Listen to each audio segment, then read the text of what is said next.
வணக்கம்.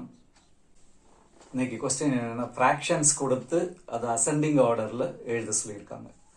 இந்த ஃபர்ஸ்ட் சம்மில் நல்லா பாருங்க, டினாமினேட்டர் சேமாக இருக்கு. டினாமினேட்டர் சேமாக இருந்தால் நம்ம ஈஸியாக எழுதிடலாம். நியூமரேட்டரில் உள்ள நம்பரை பார்த்து அதுலேருந்து சின்ன நம்பர்லேருந்து பெரிய நம்பர், அதாவது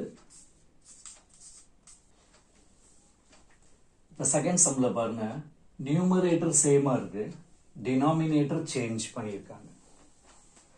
அப்போ இது மாதிரி இருக்கும்போது நம்ம ஈஸியாக போடலாம். எப்படின்னு பார்த்தீங்கன்னா, டினாமினேட்டரில் நம்பர் இருக்கும்போது பெரிய நம்பர் தான் சின்ன நம்பர். அப்படி பார்க்கும்போது 3/35 தான் சின்ன நம்பர். அதுக்கு அடுத்தது பாருங்க 3/25. சின்ன நம்பர் ஐடியா டினாமினேட்டர் சேமாக இருக்கா இல்லை, செகண்ட் ஐடியா நியூமரேட்டர் சேமாக இருக்கா இல்லை.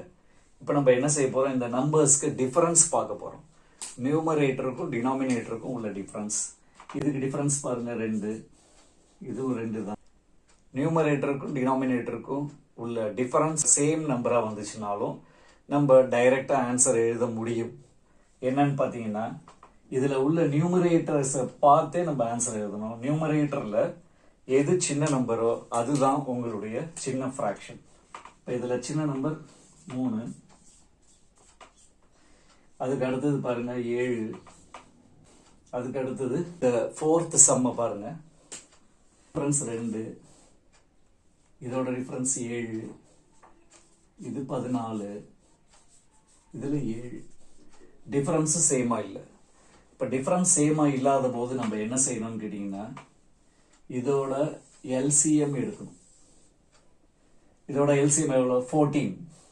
அதாவது 2 எதால பெருக்குன்னா 14 வரும் பாருங்க, 7. அப்போ நான் என்ன செய்கிறேன், 7/7ஆல் இந்த 3/5 மல்டிப்ளை பண்ணிக்கிறேன். 7 இருக்கு, அப்போ 2ஆல பெருக்குன்னா அதனால 2/2ஆல் மல்டிப்ளை பண்ணிக்கிறேன். இது 1 தான், சேம் நம்பர் தான், அதை சேஞ்ச் பண்ண தேவையில்லை. இப்போ இதில் பாருங்க 7 இருக்கு, அப்போ 2ஆல பெருக்குன்னா 14 கிடைக்கும். அப்போ இதையும் நான் 2/2ஆல் மல்டிப்ளை பண்ணுறேன். 10/24.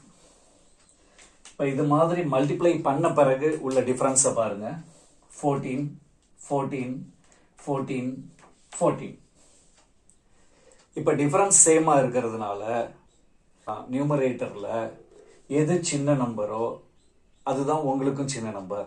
அப்போ கிவன் நம்பர்ஸாக நம்ம அதை மாற்றிக்கணும்.